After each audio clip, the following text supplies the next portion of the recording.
your Mac Life for Wednesday, May the 20th. 20th? That's, wow, May's almost over. Year 2020. I'm your host, Shawn King, joined as always by my lovely and talented wife, Melissa King. Hello. Try again. Mic's up. Hello. There we go. Now we got you. Show number 1255. Thanks for joining us tonight, whether you're tuned in live or listening in via the archive. For those folks who are watching the video, you can see down below here, I've set it up so you guys can actually read the IRC chat right here in the video. So if you're not in IRC, you can kind of see what we do with IRC. If you want to join us in the IRC chat room, it's easy to do. Right there on the front page of the website, right underneath the video, you'll see the instructions for IRC if you have a dedicated IRC client. If you don't, our friend Monty has set it up so you can just click on a link and the IRC window will pop up. All you do is enter a username. You can use any name you want, and you can join us in the IRC chat room. I want to set this up because I had some folks asking about IRC, and they're kind of intimidated by IRC. Internet relay chat's an old form of communication back in the dark days of the internet. It's still around, and we use it every Wednesday night for the show. So if you want to join us, please do in the IRC chat room. On tonight's show, we'll talk to our good friend Jim Dalrymple of The Loop at theloopinsight.com, as per usual. We'll talk to Jim about to EarPod or not to EarPod. There's a rumor going around that Apple's not going to include EarPods, wired EarPods, in the next version of the iPhone 12. It's kind of an interesting idea of some people say it's Apple being cheap for not doing it. Other people saying it's good because everyone's already got a set of EarPods that people can go buy AirPods. We'll talk about that a little bit with Jim. We'll talk about the opening up of Apple stores. Apple stores here in Canada and around the world starting to open up very, very slowly. It's also this week the anniversary of the first Apple stores opening up. 19 years ago this past week, Apple opened up the first stores in Virginia and in California. We'll talk a little bit about that and go back in history and talk about our thoughts about the original Apple store opening. And in our starting point photography segment, we're going to do an anatomy of a photograph. I took a series of pictures. We were sitting on our deck. I think it was a Sunday, beautiful sunny evening, sun setting.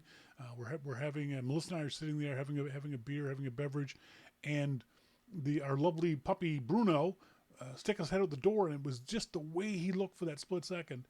And I'll walk you through the process I did of identifying the photo, taking the photo, and then editing the photo, sort of give you guys an idea of my A photographic process. Creative process. Thank you. That's the word I was looking for. Are you going to show everybody your birthday present that you gave me too, just quickly in the starting point photography? My birthday present that I gave you? My birthday present that you gave me. Yes, I will. And thanks very much to our nice friends at Nomad. The guys at Nomad are giving away a $100 gift certificate. Nomadgoods.com is the website. In honor of Father's Day, but anybody can win. You don't got to be a father. You can be a non-father. You can be a mother. You can be a non-mother. Whatever it is. No, not judging. Just got today or yesterday. So I've been using this Amazon knockoff charger, wireless charger for my iPhone. And it's a cheap piece of plastic. I could break it in a heartbeat. But it works. I like it because it allows me to set the charger on my desk. And because of the angle, if my phone beeps or rings or if I get a tweet, I can just look down and see it without a problem. The folks at Nomad, oh my goodness. When I handed this to Melissa, she went, yeah. And I handed this one, she went, oh my God, this thing is metal and leather.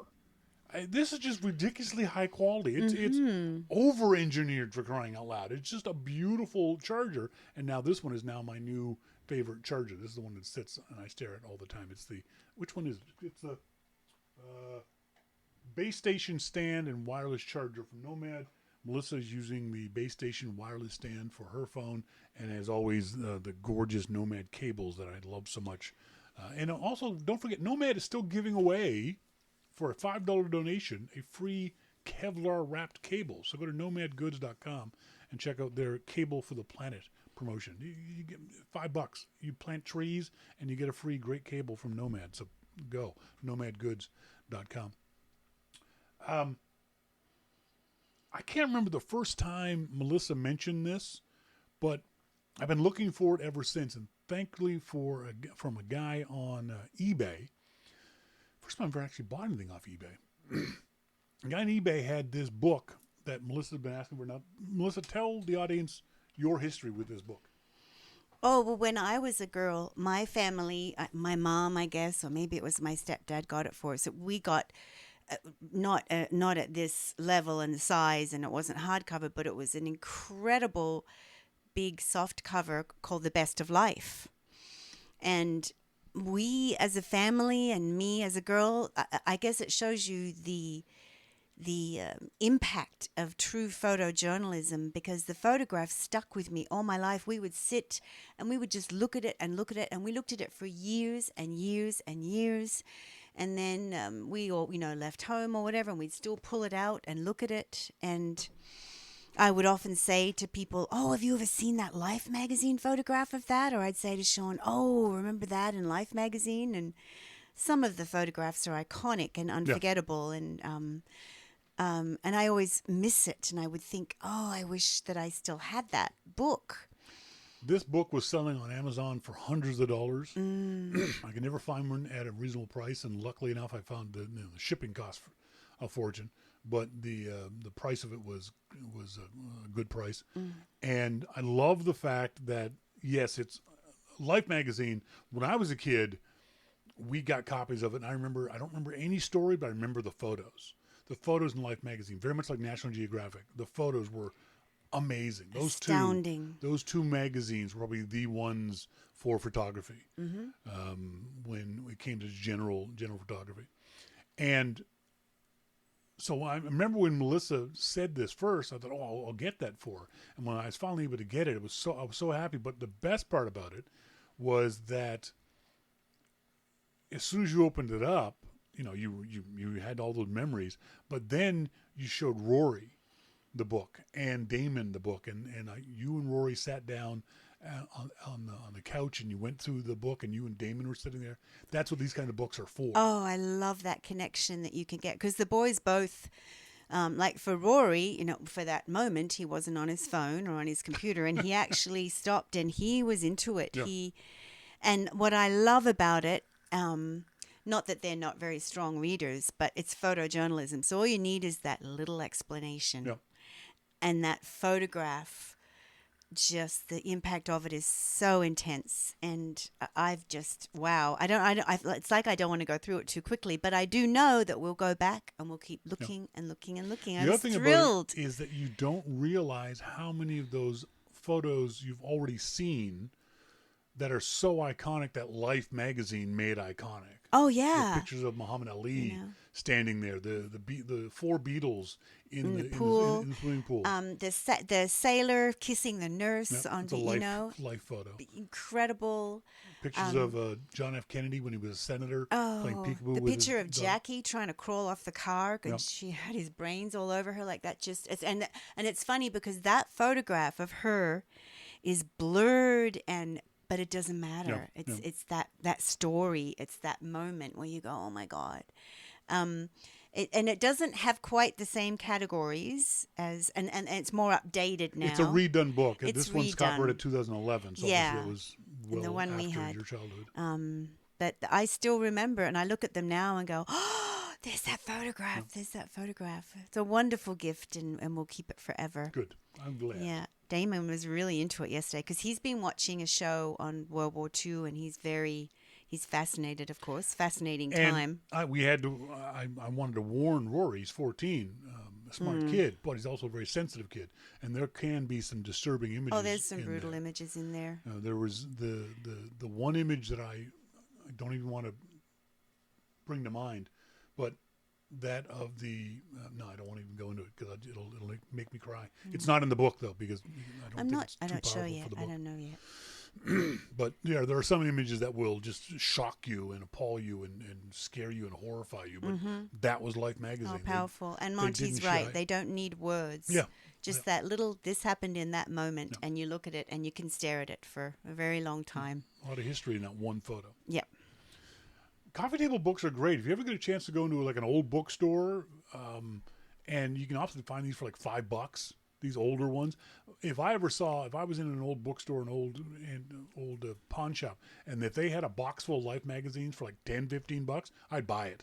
just to go through the old Life magazines again. Oh, and 'Cause in they're this beautiful. one, it's really cool. They've got at the back, they've got all of they've got every Covers. single issue, the cover of every single issue. That in and of itself is pretty Yeah. amazing Yeah, to look at. Even the cover photographs were beautiful. Yes, yes. So yeah, like I said, that and National Geographic for sports back in the day, the Sports Illustrated was those are the three magazines for Well, National incredible Geographic. photographs. No, I'm sorry. It was another magazine. But there was a magazine in Australia called Simply Living.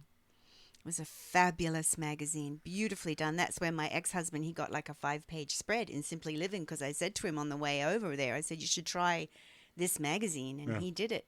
But that's the magazine that was, because of the photographs, that was responsible for me wanting to go to India. Oh, really? Yeah. That's how powerful it is. It yeah, is. It Like, really I is. want to go there. Yeah. And you know?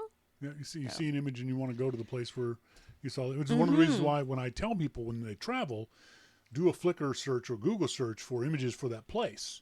Because you'll get inspired, you'll find out what things are like, you'll know that there's this thing is next to that thing kind of stuff. So yeah, it's exploration in a book or exploration on a website.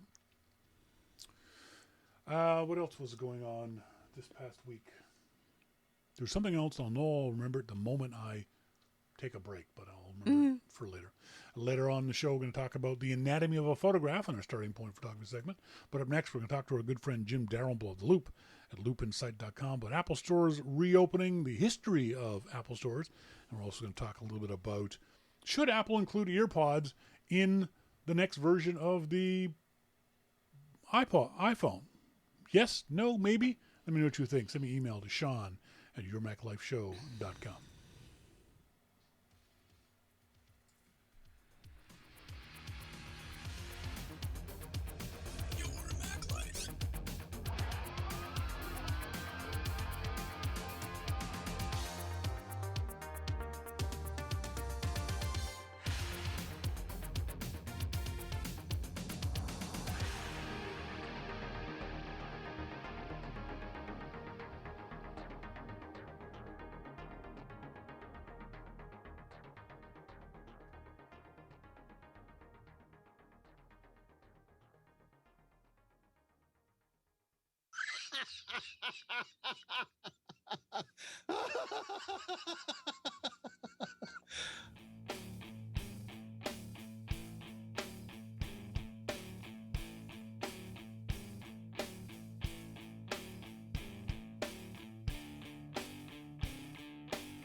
Welcome back, folks. Thank you guys very much for joining me here on this Wednesday evening. Appreciate you guys being tuned in with the LDS listening in live or via the archive.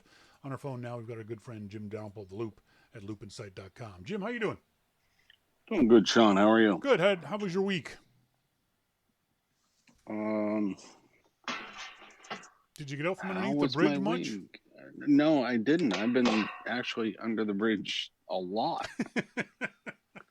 The only time I leave is to go to the nearest strip mall and charge my devices. Apple stores are starting to open up. Apple put out a press release saying how they were going to do it. After reading the press release, do you feel more comfortable going to an Apple store now? Well, we've talked about this before, and we know that Apple is going to be safe in what they do and that they are going to go by local guidance in what they do. Yes. no matter where that guidance is around the world. So there are a lot of places that are opening up. Yeah, different types of businesses that are opening up, and you hear arguments on both sides that it's too soon or that they waited too Yeah. long. But if businesses are opening up and Apple has a safe way to um, up their stores, then they're probably one of the safer places to go. Yeah. Yeah. You know, You certainly have to be so impressed with what Apple is saying, that the way they're going to do it, the level of caution they're going to be going through. All that stuff's got to make you feel good about the way Apple is thinking about um, doing this procedure. And they've also made it very, very clear that if they think anything is going to change, they will shut their stores down in a heartbeat. yeah, yeah, and I think that there are some states that have opened up, and some of those businesses in the states have refused to open. Yeah. Um, and now, granted, this was a couple of weeks ago, and since then they may have opened up a little bit, but um, those some restaurants refuse to open, and businesses, but at this point, I think it comes down to the individual company and how they feel about the local Mm-hmm. guidance. If local guidance is saying, "Hey, we feel pretty good about where we are right now, and we're gonna relax the shelter in place," then I think businesses are fine to go with that. And the businesses, I mean, most of them that are doing that have their own type of guidelines, from corporate, whether corporate is, the local business or, a bigger Yeah. business. And an Apple in this case, obviously a bigger business. But, everybody, I mean, nobody wants to get this. Yes, that's right. Yeah. Yeah. This is not. So It's not a cold. yeah, except for the protesters, they clearly want to get it. It's pretty obvious. They Um, definitely want to. they definitely want to get it. So Yeah. So overall, I like what I read from Apple. I think I was impressed with the level of detail they're willing to go into. The fact they're going to be doing a quick clean of the store every, say, 90 minutes, and the only concern I would have is something that Melissa pointed out, that so there was an announcement that the stores in many parts of Canada will be opening. Here in Vancouver, all the stores are in malls. As far as I can remember, none of the stores have external access to the Apple Store. They don't have any door to the outside world from the mall. So you have to go through the mall in order to get to the store. So what that means is the malls are opening up. And Apple isn't going to be the only store in the mall that's open. So you're going to have to go into a mall that's crowded, not crowded. People are social distancing or not social distancing, wearing masks, not wearing masks, and then get to the Apple Store. That would make me a bit uncomfortable. well, and just to be clear for the listeners, a mall in Canada is like 3 igloos together. So Yeah, it's not like an American mall. Fair point. I mean, I see your point there. Yeah. no, I mean, this is obviously another thing, and some of the malls down here, like Stanford Mall, Erica told me yesterday that Stanford Mall is open, but it's open because the whole mall is like open air, Yeah, the outdoor and malls. they can do curbside pickup. Yeah. So you can do curbside pickup here at Stanford, but you can't at some of the bigger malls like Valley Fair down in San Jose because it's a closed mall. Yeah. So, everybody's just trying to feel this out right now. that's the way that I see it. No matter if it's Apple or if it's Macy's or whoever it is, everybody's just trying to feel this out, and they're feeling it out differently in different states, in different cities. There are some. I forget where it was, whether it was Wisconsin or Georgia or something. Georgia's totally screwed for what I think that they're going to chop Georgia out, lift it over Texas, and put it in the Gulf of Mexico there. Right. Just let it float away. So I forget where it was, but somebody was said that they would open up the state, but the mayor decided in some cities that they were not going to allow it. Yeah, that's right. So you have all of this. I don't know if it's political infighting or whatever you want to classify it as, but everybody is trying to do the best they can, and you have to respect people on both sides. I understand why they want this stuff opened up for the economy, but I also understand why some want it kept closed down. Yep. So that people don't die. The problem is it does cause a lot of confusion. It causes a lot of angst among both workers, employees, customers, state, local, federal officials. There's no one right answer to any of this stuff. And the problem is the wrong answer doesn't mean your takeout order gets mixed up. It means someone dies. There was the story of a church meeting that was tracked. There was 92 people in the church. 2 of them had coronavirus. Those 2 people in a 92-person church infected 35 of their fellow parishioners. 3 of them died. Mm-hmm. So this is not a minor thing. This is not a minor inconvenience. If we do this wrong, people will die. Right. There's no way around that. So that's where it's scary for us. And despite what some people think, it's not just old people. Yeah, that's right. Yeah.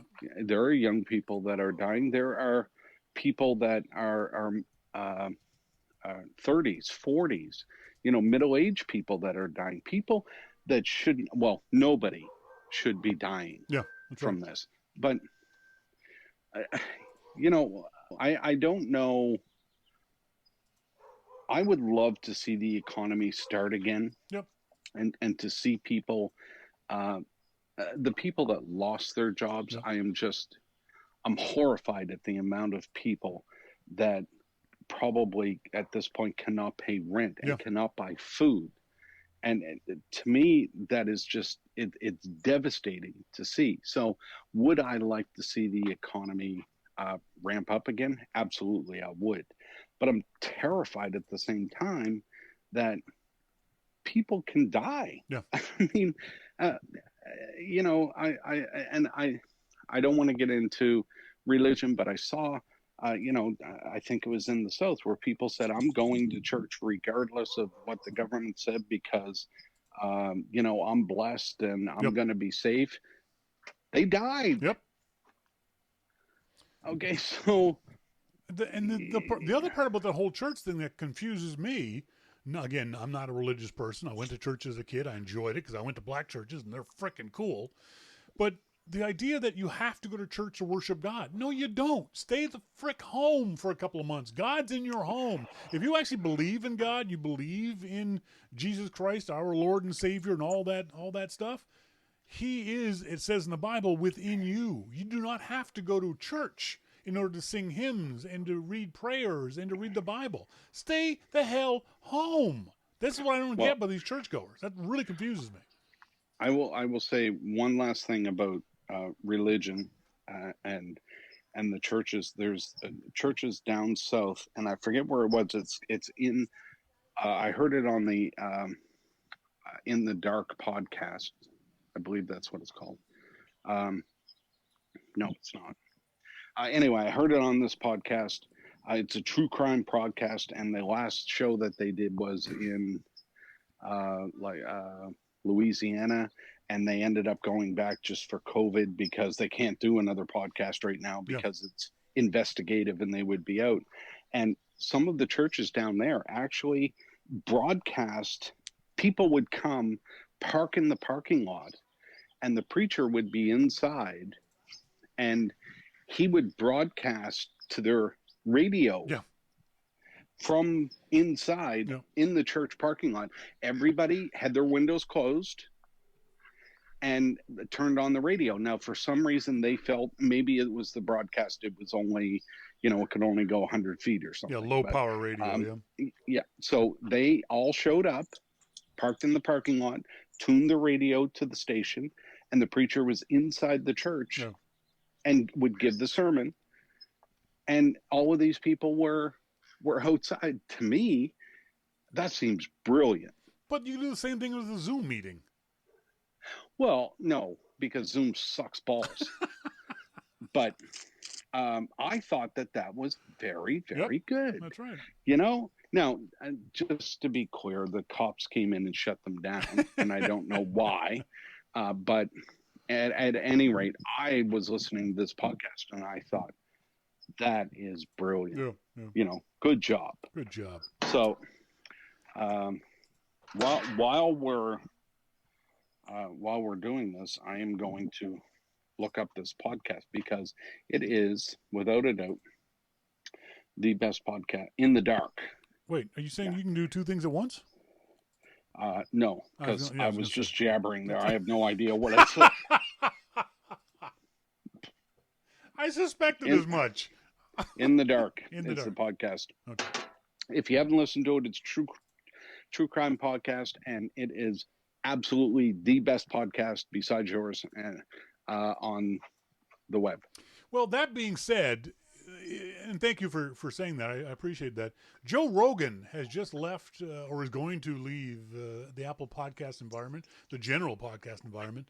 He's inked the deal with Spotify. Now, I like Joe Rogan as a UFC commentator. I don't listen to his podcast. I think on that he's a bit of a nut job, and I'm not interested in listening to more nut jobs.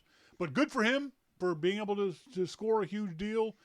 Do you think this is going to be the future of these kind of podcasts? And if so, when are you and I getting on Spotify? I think that, people like Joe Rogan, and they're going to go where the money is, and I don't blame them. Yeah. You can ink a deal, ink the deal. Exactly. But when everybody says, I listen, as we talked about before, I listen to As It Happens every day. Yep. As It Happens says at the end of the podcast, get your podcast at Apple Podcasts or wherever you get your podcasts. Yeah.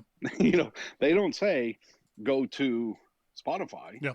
They say Apple Podcasts or wherever you get your podcasts. So I think that Spotify is just trying to take some of the bigger names and say you can get those here. It's a marketing ploy.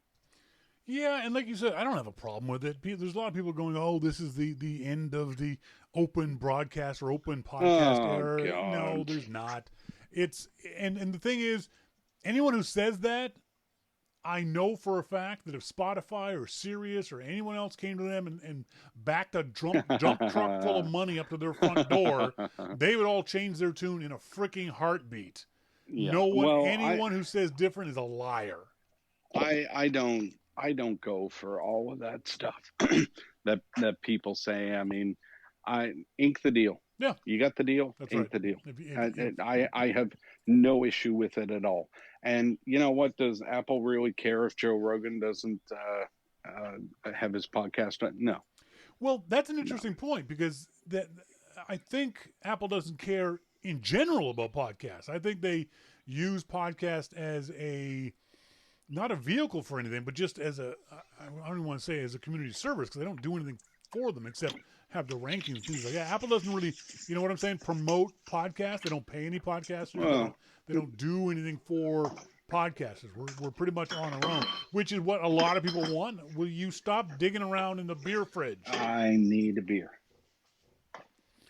And what are you going to do? I need a beer. Would you? Okay. How about this? How about next week I show up sober? No. Okay. I've met you sober. You're not nearly as much fun. No, then shut the fuck up. Okay. See, there we go. So in my opinion, that it's if Apple thinks this is a loss to Apple, it's Apple's own fault. Apple has an Well, opportunity to grab and hold on but to any number of is it really a podcasts, loss? and they don't do anything.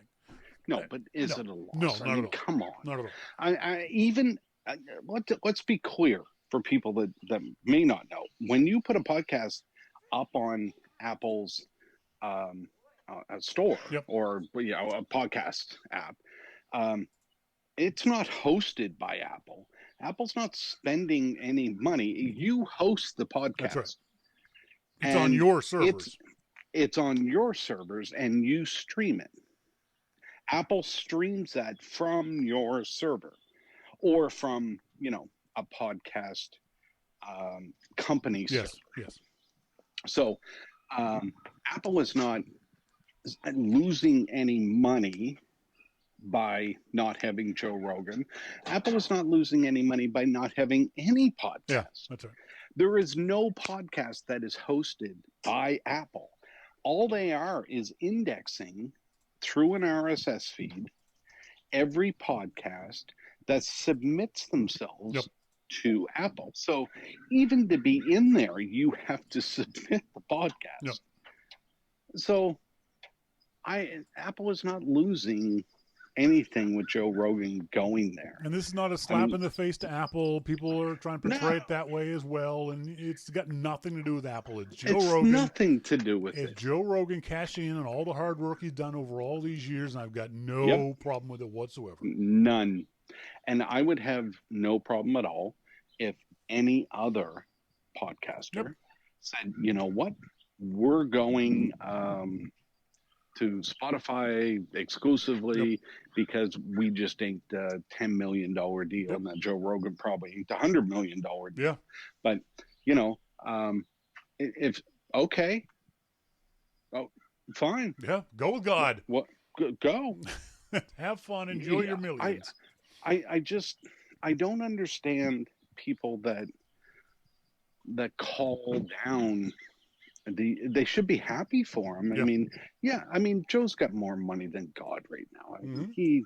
Joe doesn't need to worry about it, but he got even more. Yep. So good. But why? What's the sense in calling him down for that? Right. Speaking of calling... No, if that happened with you, I'd call you down. Yes, and I would not listen because I'd be already on a beach in the Bahamas somewhere. I'd leave skid marks. Are you kidding me?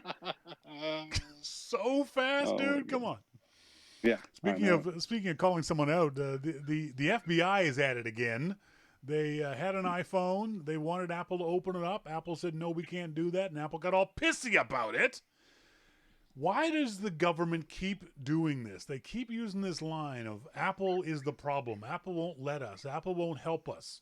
When Apple's been very clear, and some responsible members of the media have been very clear, with Apple saying, we can't help you with this. We don't know how to do it. And then it turns out the FBI gets it cracked by some other method. So they're trying to embarrass Apple into doing this. You don't hear them doing this with Google or, well, they ain't no other handset manufacturers, so that's it, Apple and Google.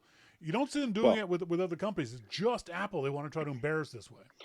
Well, let's be honest. You and I could hack Android.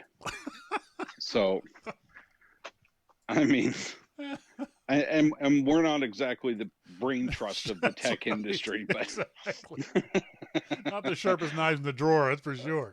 We could probably just go in and use the voice activation in Android and say, hack Android, and it would work. We'll go, okay.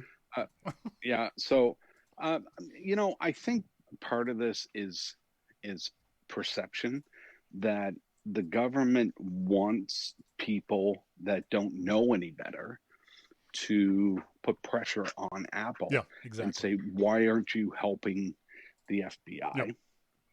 Because we love the FBI until our president says otherwise, and then they say we hate the FBI. But so I think part of it is really perception. I think that they take these opportunities to try and portray Apple as being difficult to get along with, and not helping in catching Yep. criminals, and all this stuff, when in actual fact there is nothing that Apple can do. And nobody, well, people on the other side of this don't want to hear that. That's right. But why let facts get in the way? Yeah, no kidding. So but the truth is, there is nothing that they can do to help them. Yeah. And Apple, Google, everybody has said that when they're served with a warrant, they do everything that they possibly can to comply with the warrant, which they have to. Everything they're legally required to do. Okay, that's a better way to put it. Yeah. But they do everything that they can do to comply with that warrant. Yep. That is what they must do. Now, putting a backdoor into iOS is not one of those things. Yeah, that's right. And there is no way, and everybody listening knows this and should be happy about this. Yeah. There is no way that Apple can retroactively go back and hack into your system. That's just not how it's built. But that's not how the government portrays it.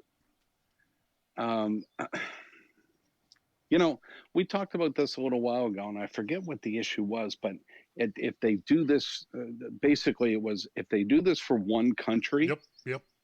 then look out. That's right. Because exactly. every country, tracking or something that we talked about, once they do it once, then the floodgates will open. In any number of ways, Apple will not and cannot put a backdoor in the OS, because there's no way to guarantee that only the good guys, air quotes, good guys, will use this, and the bad guys will always and forever be locked out of it. It's not going to happen. It's no. As soon as anyone finds out there's a backdoor, every hacker on the planet will be going after that as the holy grail, and then sell that to the highest bidder, and that's a disaster. Apple is in the right here, and there's nothing they can do to stop the U.S. government from trying to make them look bad, except stand their ground. Nothing. The problem is, what would happen if the government passed a law that required that? I don't think, even with a Republican Congress, I don't think that law would ever really pass, but it would be scary if it could, because I don't know what Apple would do then. What's stopping any country from doing that? I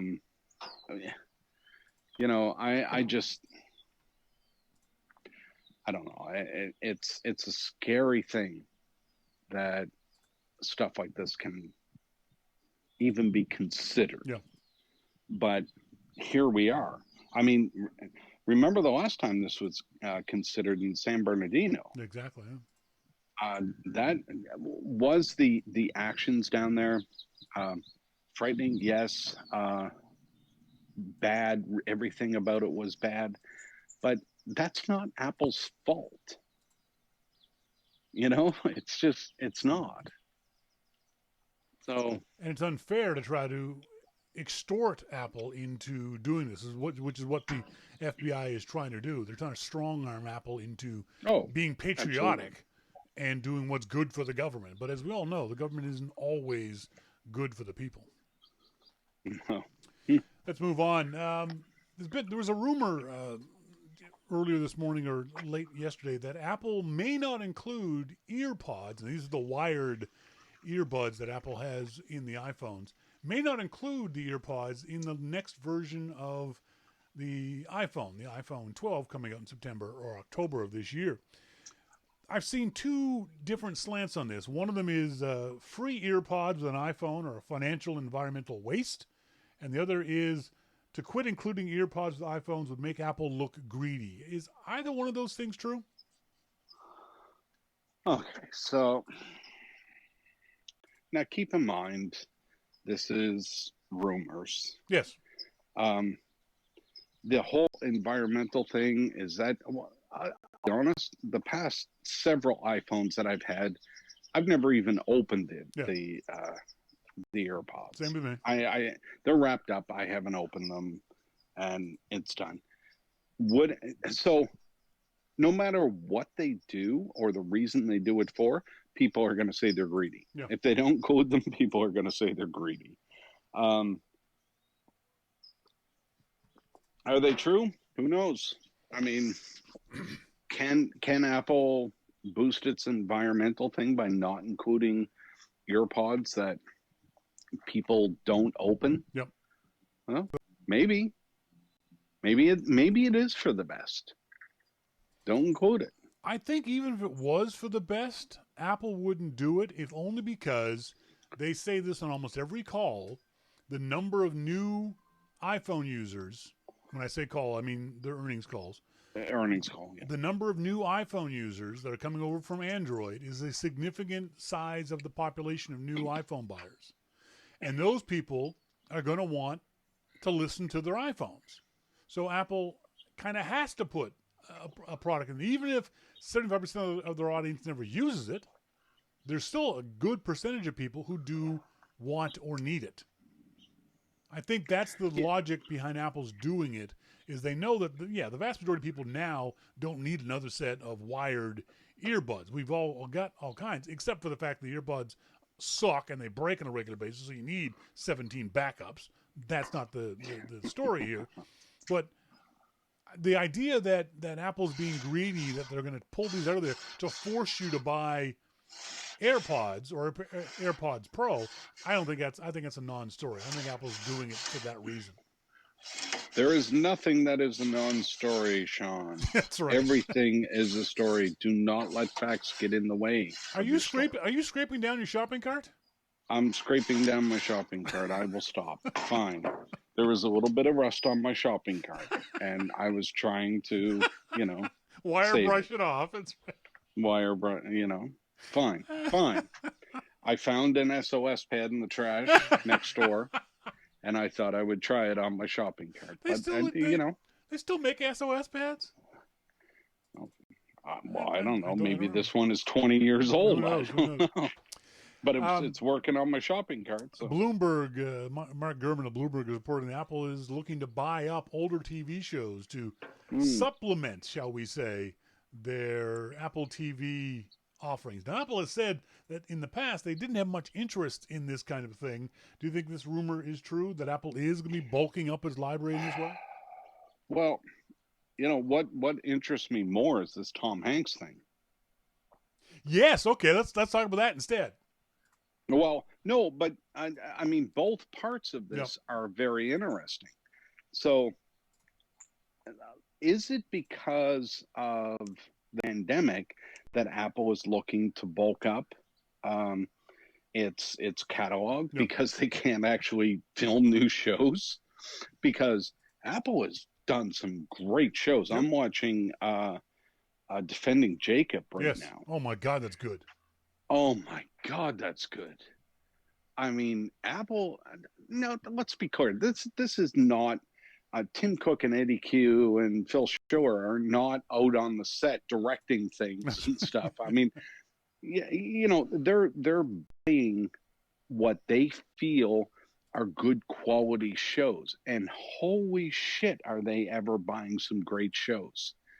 This is really, really good stuff. So they cannot at this point film any new shows. Yeah. And it's not just them. Nobody can. That's right, yeah.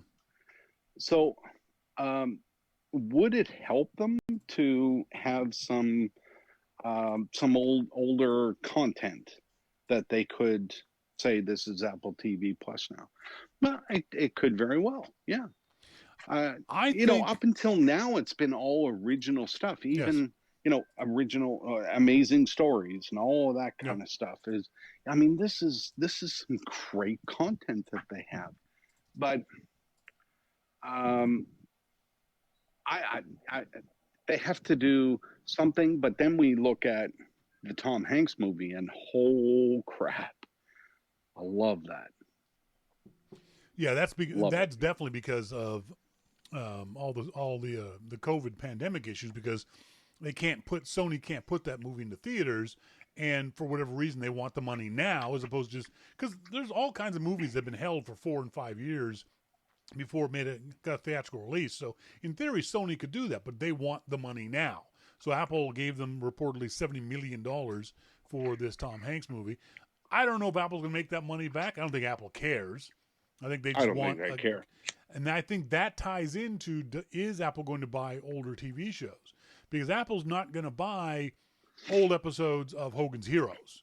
You know, they're not going to buy Happy Days. They're not going to buy stuff that's not of the same level of quality of what they've already got as their original programming. And I think that's going to be hard for them, is finding that level of show.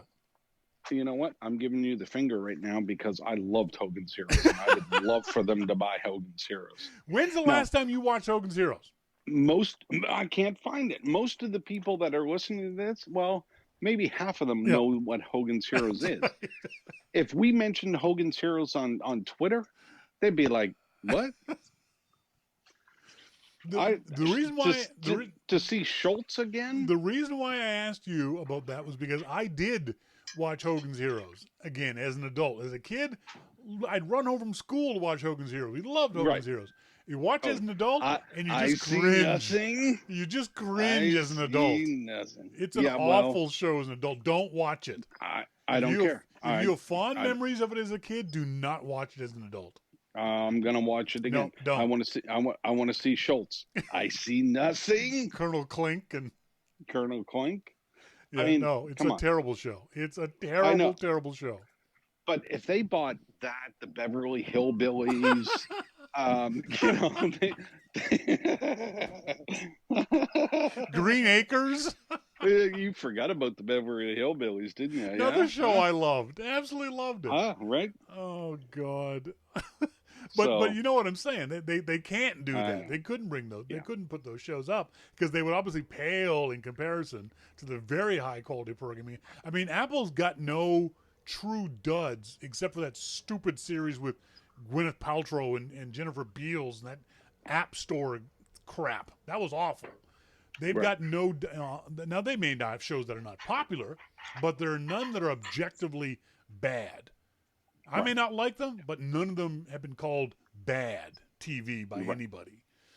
So yeah, Apple's got to be careful buying up old properties. If they will be. I mean, yeah. But yeah, I can't wait to see this new Tom Hanks movie. I'll be watching. It's going to be a good one. It's going to be interesting. What else did I have? I had this is taking you back 19 years. When Apple first opened up the 2 original Apple stores in Virginia and California. And for those folks who may not remember, do you remember what the first Apple store was that you ever went into? You were back home in Halifax at that time. What was the first store you went to? It would have been, it would have been a California store, I believe. No. I know mine. Not Glendale. I know mine was I think Monty will remind me, the one in the mall in Atlanta, Georgia, because I was living in Nashville at the time, and Apple invited me down for the press preview for the Georgia store. I can't remember the name of the mall. Monty will remind me of the name of the mall in Atlanta, but that was my first one. It was actually Lenox Square. Thank you, Monty. It was also the first time I'd ever been in, because in those days, still today. See, that's why Monty and I need to do a show. We should just cut you out as the middleman. Because Monty's just a font. Do you know Monty got attacked by poison ivy? No, he didn't. He did. You should see the ugly poison ivy shit on his legs. It was awful. Oof. He actually used his weed whacker and apparently went after the poison ivy, not knowing it was poison ivy, aerosolized the poison ivy. So the oil got in the air, then breathed it into his lungs. Oof. I mean, poison ivy's bad enough without breathing it in. Jeez. See, that's why I have a gardener. This is why I don't go in the woods. This is why I don't go near green things. I just don't like the whole thing. No. Yeah, that's why I eat beef. That was exactly. That was my first experience in an Apple store. Also, my first experience in a mall like that. We didn't at the time have these high-end malls here in Canada where there was a Coach store, a Mont Blanc store, and a Tissot store. Those are stores I'd heard of, but I'd never been in before. And the Apple store in Lenox Square was in one of that kind of mall. I was blown away. I loved the Apple store. Thought it was a brilliant idea. It was packed for the weekend that we were there. The Friday night preview of the press was packed. I was there all day Saturday. It was packed. It was insane.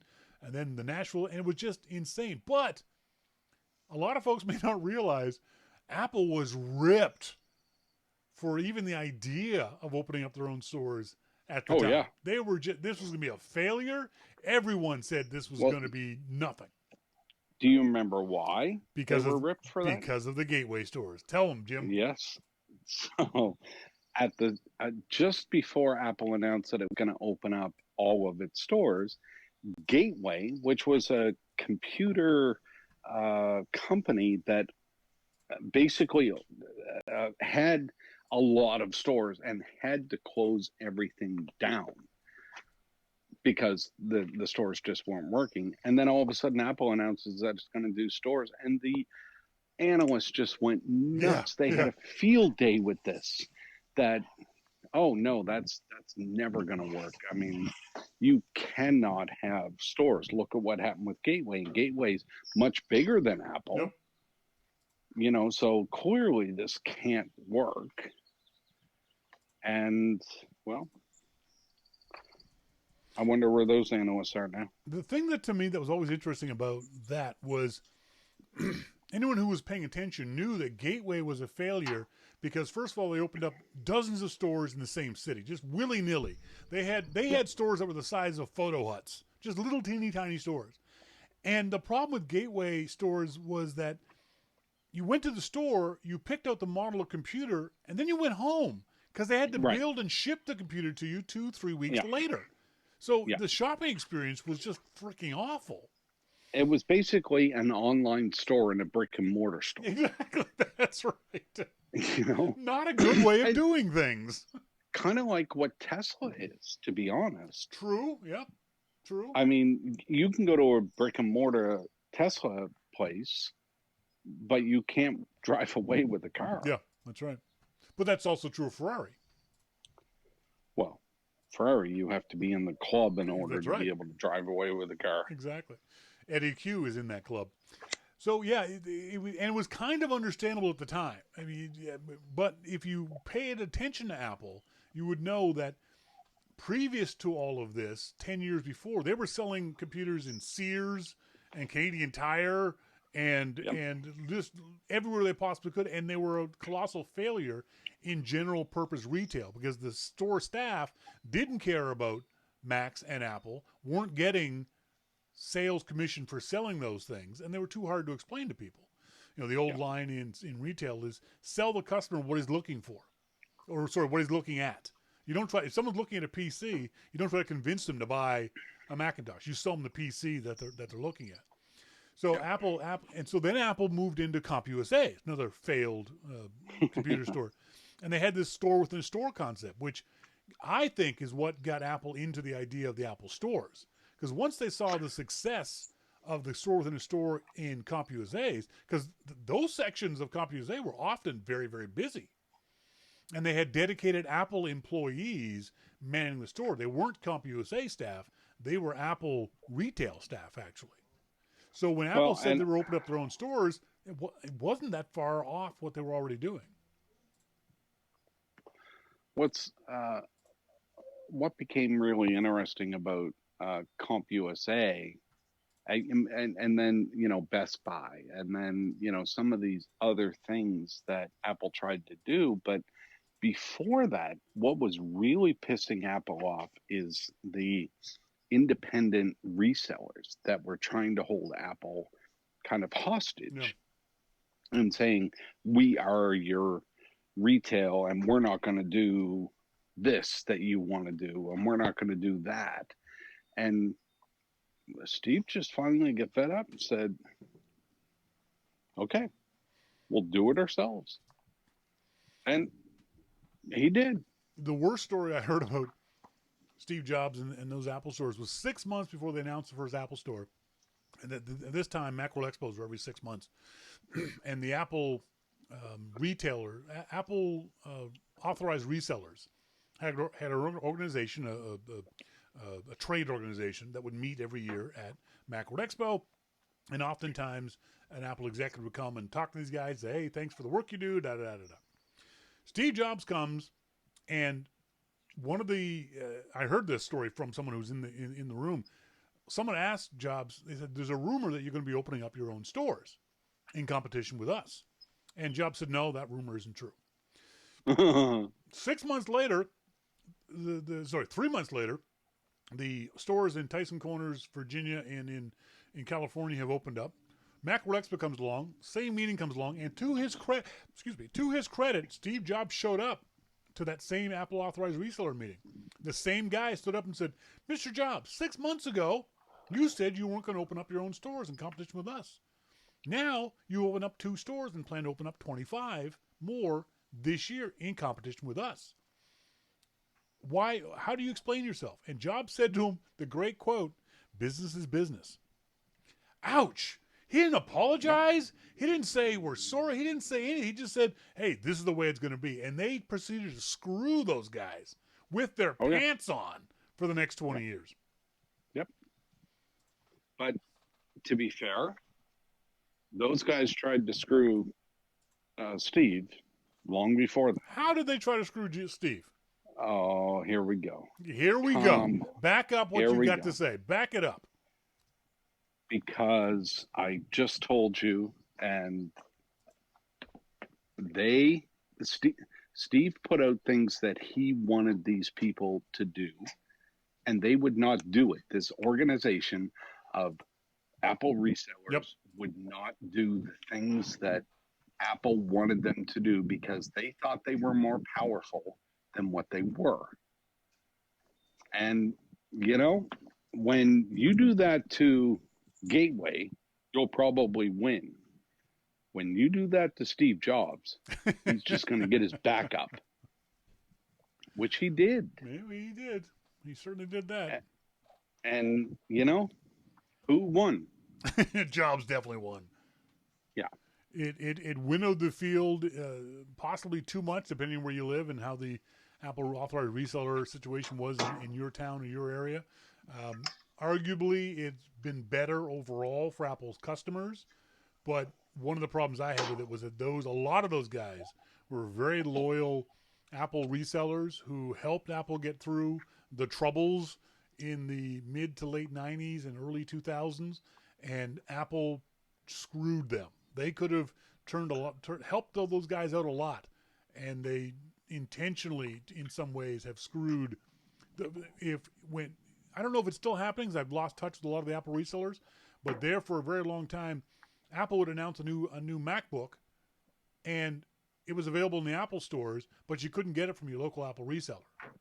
Apple was holding on to the supply for weeks and months after it came out before they would start sending those supplies off to the local Apple resellers. And that's, and many of those guys said, you can't compete with your own supplier. It's just not possible. And a lot of them went out of business because of it. A lot of good people went out of business because of it. Yeah, and I feel bad about that. But I don't blame the individual people. I blame the organization. Possibly, yep. You got any questions for me? So I actually do. There was something you wanted me to remind you about from last week's show, but I didn't care enough to remember. What was it? I don't care. No, it's the world's most honest podcast. You talked to the other podcast, and they tried to fake their way through it. But me and Jim, no, fuck it, I don't care. But no, look, I said that, and then you said, no, I want to know right now, and I asked you the questions then. So okay, so we did that. So my question for you is, do you feel that there are better graphics apps right now on iOS than there are on the Mac? Ooh, graphics apps. There's all kinds of graphics. See, that was a good one, wasn't it? That's I do this one. for a living. You do. I do it for a living. Damn fine job at it. Graphics apps, you have to be more specific. For example, I don't think there's a better vector app on the iPad than there is on the Mac than Adobe Illustrator. I don't know that for sure because I'm not a vector design guy, but I'm just going by there is not a better overall pixel editor than Photoshop on the Mac, on the iPad. Even Photoshop on the iPad isn't Photoshop on the Mac. Okay. When it comes to other apps, photo editing apps, there are apps that are as good and possibly better than Lightroom on the iPad if you restrict it to the basics of editing and the way you edit. So if you're comfortable editing on an iPad, Affinity Photo or Pixelmator Pro, which is an amazing app on the iPad, or a bunch of other apps on the iPad. If you like editing on the iPad, you're going to like those apps better than even their own counterparts on the Macintosh. Does that make sense? Is that because of the pencil, or is it? Why is that? That's a good How question. Can you I think one of the reasons. How can you not like the same app on different platforms? Well, first of all, they work differently. Photoshop on the iPad works differently than Photoshop on the Mac. But Photoshop on the iPad is kind of a. Well, that's why I say Isn't if you no, it's not. But it's a basic app. You can do a lot of good editing on Photoshop. You can't go to the levels you can on the Mac version, but you can do the basics and do it very, very well on the iPad version. Same with Pixelmator Pro on the iPad. It does things differently, not completely differently, but obviously the user interface is different. I think the primary difference is focus. When I'm on the iPad, I'm doing that one thing. I'm doing that photo editing. But on my Mac, when I'm photo editing, oh, there's Twitter that's popped up. Oh, there's an email I have to answer. Oh, there's an iMessage. Someone asked me a question. Oh, there's this website I just got sucked into. So you can focus more, I think, on the iPad with those apps than you can, say, on even a 27-inch iMac like I have. But overall, are they better? Just that taken away? I would say no, if only because the tools on your Mac are more granular than on your iPad. Your keyboard, your keystrokes. So Photoshop and Lightroom have got just 1,000 different ways of using command keys to get around. The mouse, if you don't have an Apple Pencil, using your finger is not as precise as using the mouse to choose things. To draw, yes, but to pick things off a menu, not as efficient. If you're bringing in other elements too, so if you've got a graphics program and you want to add another picture into it, that's a lot easier on the Macintosh than it is on the iPad. On the iPad, it's a pain in the ass. Trying to multitask on the iPad can be a giant pain in the ass with multiple. But why would you need to multitask if you're doing editing? Well, say I'm doing compositing. So say I've got a photo of you and I want to change the background. So I want to take one image and composite or Photoshop the background in or out.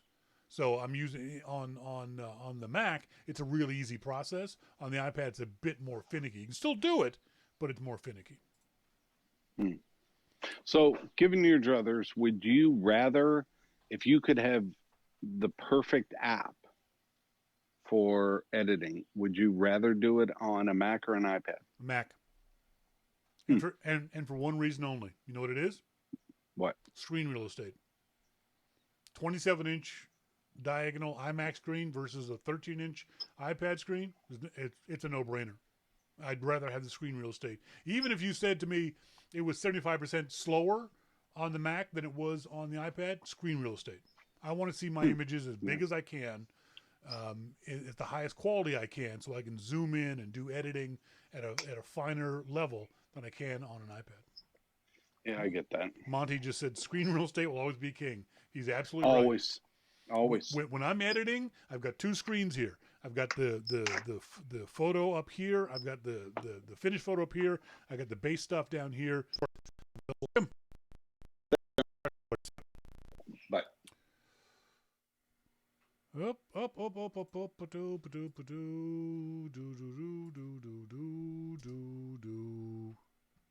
Are we back now, kids? I noticed the screen glitched there for a second. Can you guys? Are we back? Yeah, okay, we're back. Well, that was weird. Sorry about that. I don't know what happened. I just saw my screen freeze for a second. Okay, when we come back, we're going to talk about photography, as usual, in our starting point photography segment. Stay tuned to all that and much more coming up. This is your Mac. Hang on. Before I do that, I got to do this. I have to do this, and I have to do this, and then this, and okay. Hopefully, you guys will hear this audio. I've had problems with this in the past, but you should be able to see this.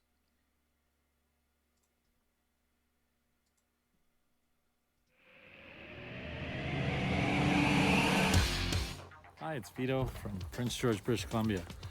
I listen to Your Mac Life every week. I think I've been listening to Your Mac Life for 20 years. We're talking about 8 hours of entertainment a month on average. And yes, I do send in some money every month. I want to keep the show going. I think you can too. Help them out. Help out Shawn and Melissa. Send them some bucks every month. If you enjoy the show, why not? 2, 4, 5, 10, 12, 100.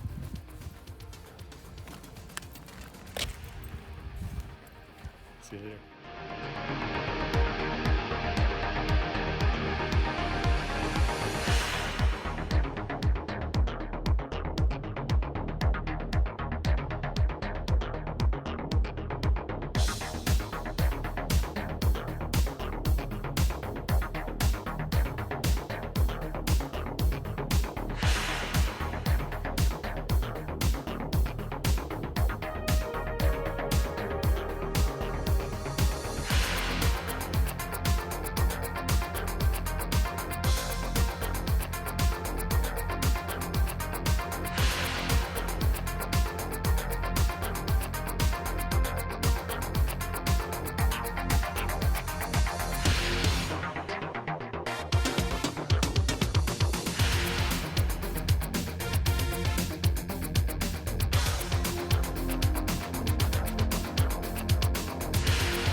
Welcome back to the starting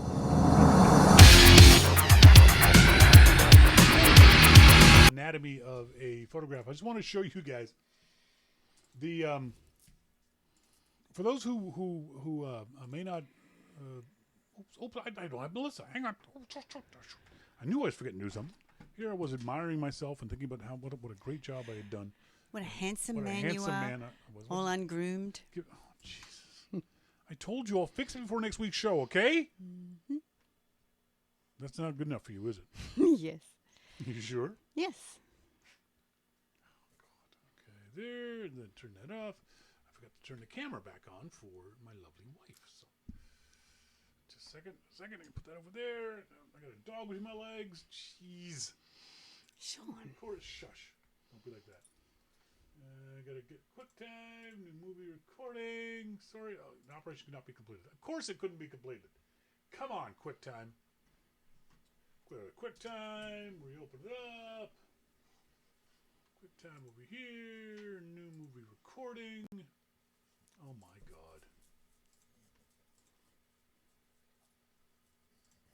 So QuickTime's decided it doesn't want to show Melissa anymore. Oh, that's okay. You No, got it's not moving on with okay. the show. Hang on. Let me unplug it. Plug it back in. Yes, if this doesn't work, then I will move on with the show. And you just end up, yep, it doesn't work. Okay, fine. But no, I needed that. Oh, fuck. It's Wednesday. I've been waiting all day. And I was going to say something. I thought, no, don't say everything's going well. So I didn't jinx it. God damn it. Breathe. So I wanted to show you guys We live in a place called the Sunshine Coast of British Columbia, Canada. So if you go to a map of Canada, on the west coast is a big city called Vancouver. We are just northwest of the downtown core of Vancouver. We actually have to take a ferry to get here. It's a small town, 6,000 people, small community. I think there's maybe 25,000 people on the whole Sunshine Coast. It's very small, beautiful, picturesque. One of the reasons why we live here, and I'll say that we haven't had the opportunity to see this ourselves, but this is one of the reasons why Melissa and I live here. This happens on a regular basis where we live. I mean that sincerely. This is an orca. You might know it as a killer whale. It's not a killer whale. It doesn't kill humans anyway. Certainly not in captivity. I don't call them killer whales. I call them orcas. In the wild. There's never been a case of a killer whale, an orca, killing a human being in the wild. In captivity, yes. Well, can you blame them? Exactly. But that was off the coast of... is it Keats? I think it was Keats. Which island? They're roaming around everywhere right now. It's an island we can actually see. We can go to the beach and see this spot where this thing was breaching.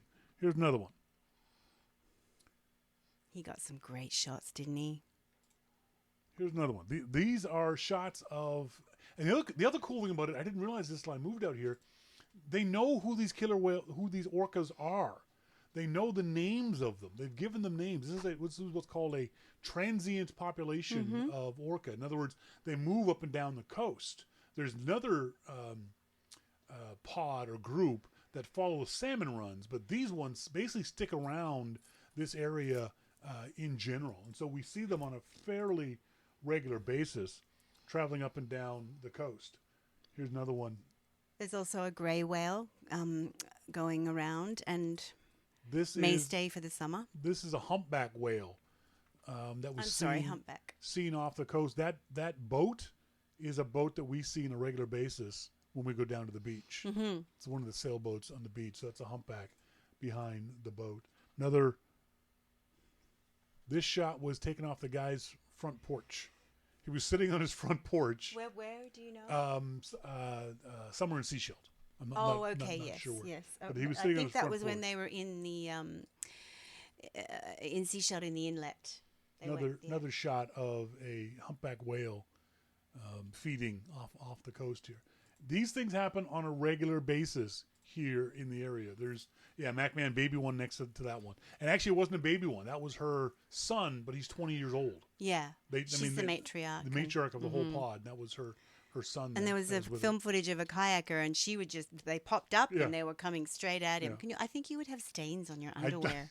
Even though I know they would never hurt me, going to. I'd still poop myself. Well, you would. They're these giant whale, and they are on top of the food chain. Yes, they are. So. Yeah, they are.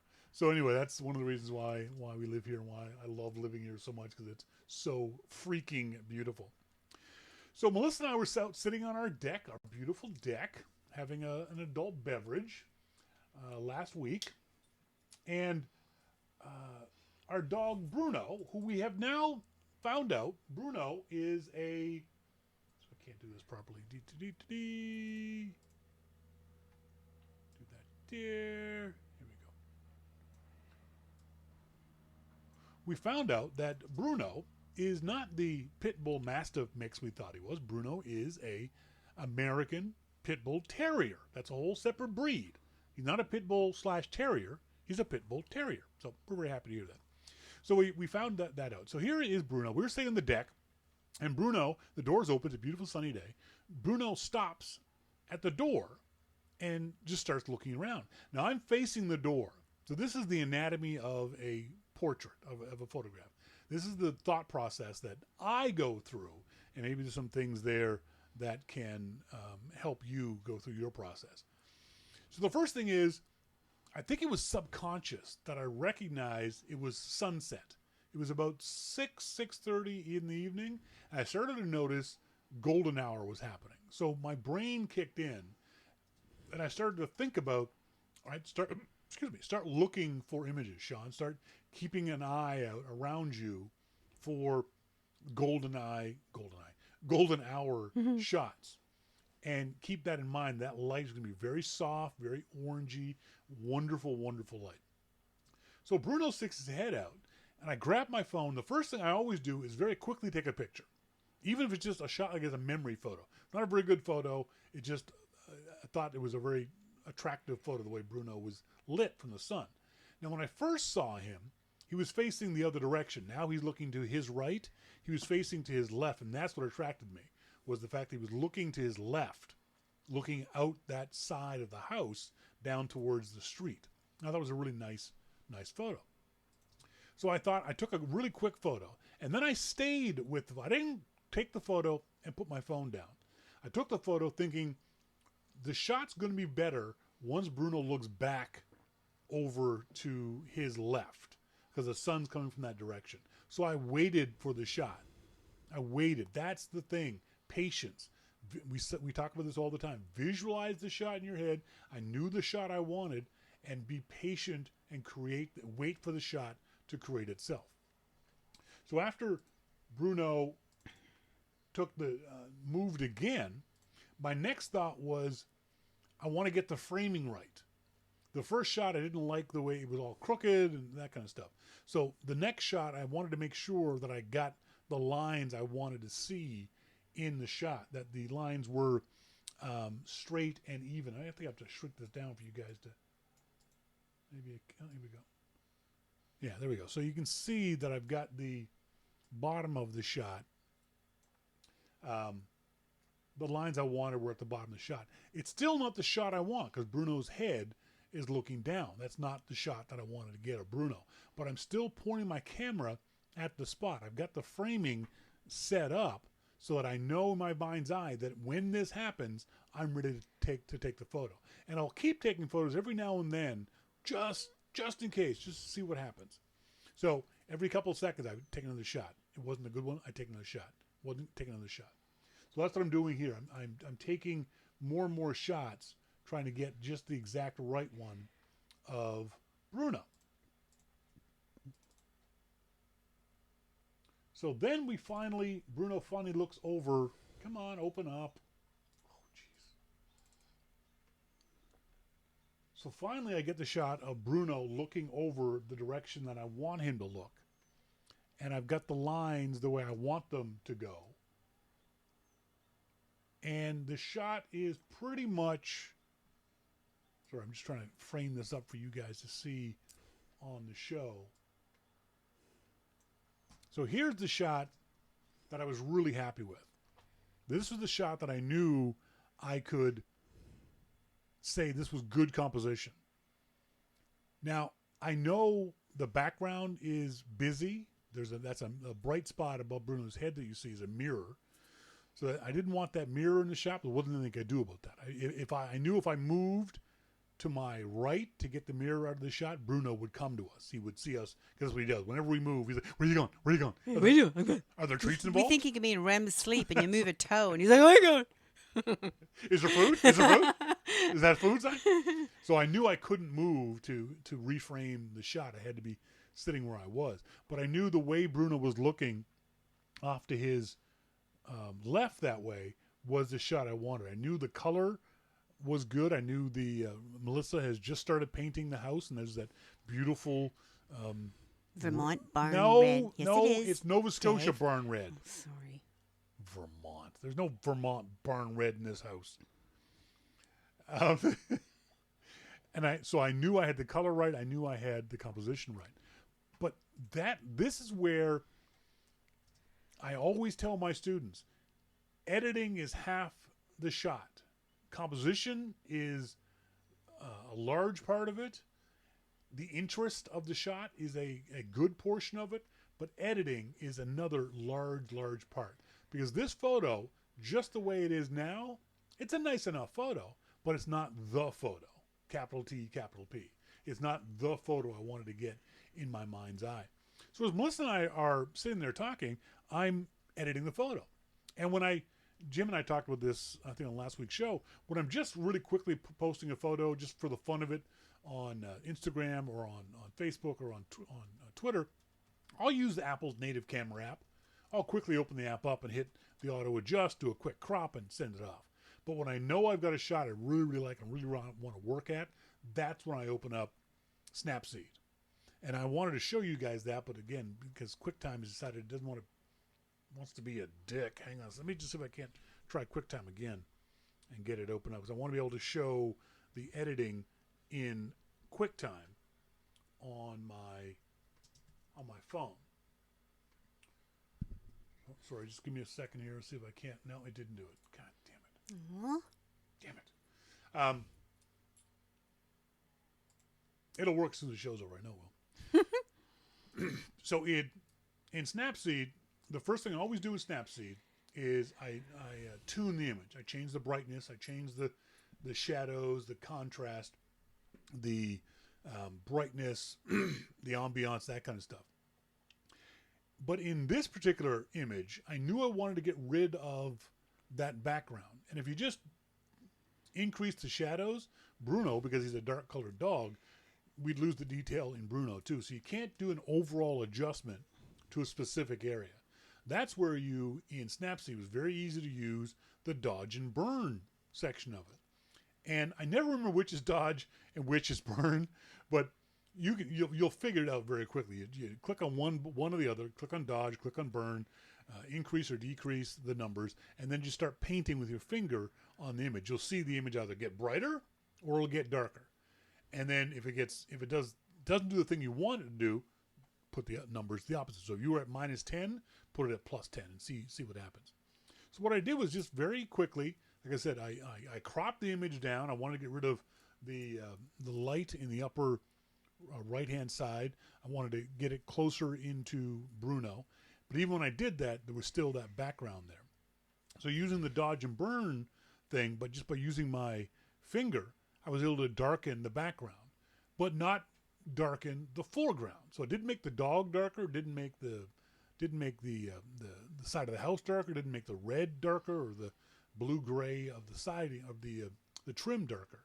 And this is what it ended up looking like. It's such a great shot. Why, thank you. Well, let me just open up. Come on. So here's the shot as it was posted on Facebook and Instagram and that kind of stuff. A handsome American Bull Terrier. You can see on our image a little bit of the background, but I'm pretty sure on screen you guys probably couldn't see it.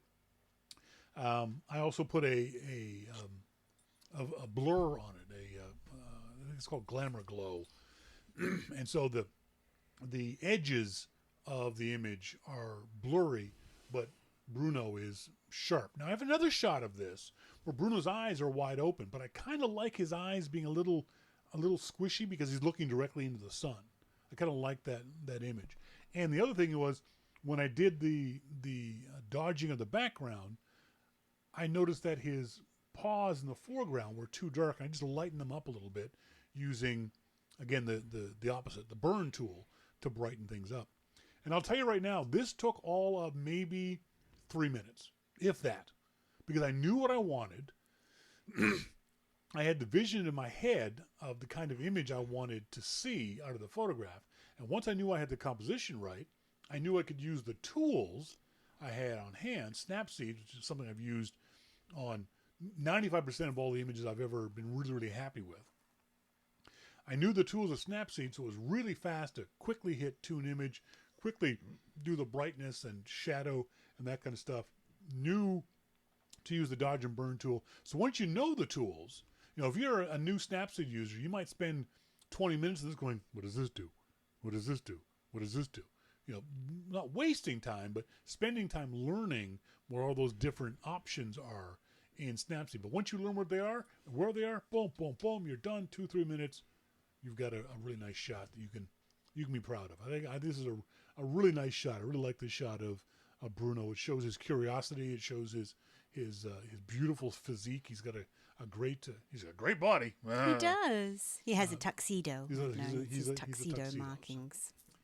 So try that. Try thinking about your shots. Think about what your shot is that you wanted, what you want your shot to be. So that's the visualization. Then be patient with the shot. Work the shot. Either physically move or just wait for the shot to happen. And then thirdly, edit your shot. Crop it. Do the things you need to do, brightening or dodging and burning or changing colors, or whatever it might be, to make the shot your own and have it come out just exactly the way you want it to. Did you have a question? No, not this week. Oh, I thought you did. Okay, sorry. No. An email. Did you have an email? No. You sure? I'm sure. All right. Just checking. Just making no sure. No emails here. Oh, so our friend Scott Reynolds said, I'm just saying this to you to see how Melissa's doing after her surgery. Hope she's recovering well, and hopefully the procedure will solve her issue. We've never met you guys face to face, but I consider both of you friends. Please let me know how she's doing, Scott. That's very kind, very Scott. sweet. Melissa? I'm doing just fine, thank you, Scott. Unfortunately, it's not resolved. It will happen again, but let's try and avoid that for as long as possible, shall we? On a scale of 1 to 10, 1 being the day before you went into surgery, how do you feel now? Oh, with my breathing? Yeah. Oh, my goodness. My trachea feels like it's a huge cavernous hole. No, it was quite blocked. Yeah, it was significant, but it's incredible what you get used to. The thing I'm trying to adapt to now is getting back, especially during yoga, into my breathing, because I adapted to it. What do you mean? So, well, I adapted to not being able to get as much air through my trachea, and now the rhythm of my breathing is a little bit different, so I have to just kind of get myself back. The muscles changed because I was struggling. It was so effortful to breathe for so long, so it's coming along. Thank you, Scott. Thanks for the email, Scott. I hope your Twitter journey is going well. Yeah, that's right. Yeah, you let us know whether you're going to join Twitter. Robert Poland, why does the iPhone keep apps running? It appears that every app that I open stays open until I remove it. What's the purpose? Doesn't that slow down the apps currently in use? What effect does leaving them active do? Why does the iPhone keep apps running? Because that's the way Apple's designed the operating system. What's the purpose of keeping the apps open? It's so when you go back to them, in theory, they open up much quicker. They don't got to go and search for data. They don't got to reopen. They don't got to re-enter RAM. Does it slow down apps currently in use? Generally, no. It might sometimes, especially on graphics-heavy apps or apps that aren't coded very well, or apps that are not coded very well. Facebook is a notoriously shitty app when it comes to, if it's open for too long, it'll slow your phone down.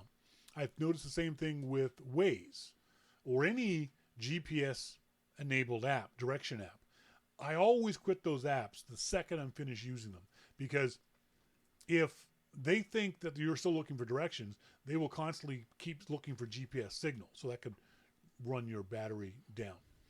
It doesn't use up any more space in your computer memory, because your the apps, when you put them in the background, give up the memory that they were using, or that's what they're supposed to do, is give back to the operating system the memory that they were using. So in theory, that doesn't slow things down either.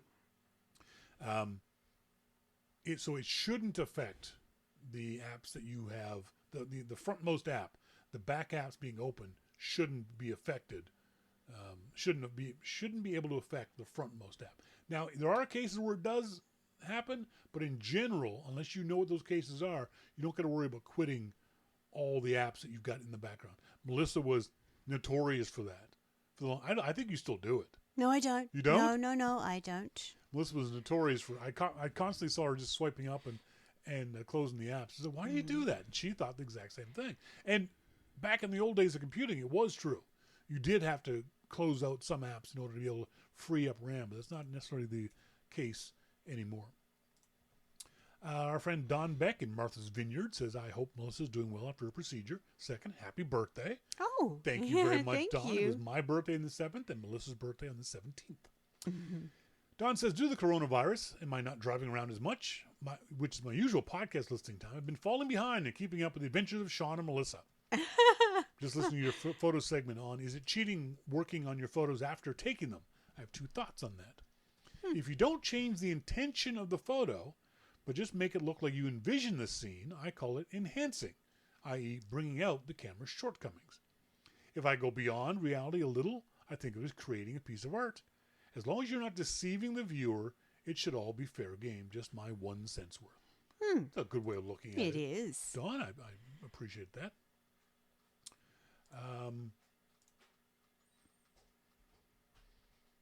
Tom Reiser in Minnesota. He's a Harley rider, but I don't hold that against him. He's just got around to watching last week's YML. I wanted to up my subscription from $5 to $10. If I just click and subscribe and say $10, will that work? Would that add $10 to my current $5? Hang in there, we're rooting for you. Yeah, Tom, that would add $10 to your current $5. So don't do that.